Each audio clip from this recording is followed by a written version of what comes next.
میرے دوست جو بار کاؤنسلز میں ہیں انہوں نے خاص طور پہ کہا تھا کہ آپ، کیونکہ میں حصہ ہوں بار کاؤنسل کا بھی، تو ان سے بھی ملاقات ہو گئی، انہوں نے مبارکباد پیش کی اور تھوڑی سی مشاورت جو موجودہ صورتحال ہے اس کی بابت فاروق نائک صاحب اور اٹارنی جنرل صاحب سے ہوئی،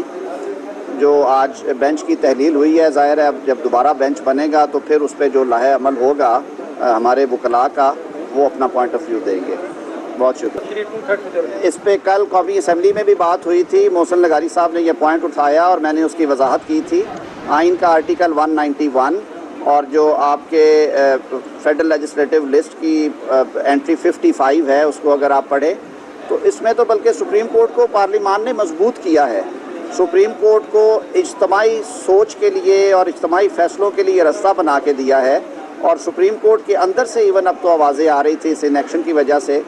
کہ جس طرح سے معاملات پچھلے خاص طور پہ 2 دہائیوں میں آرٹیکل 185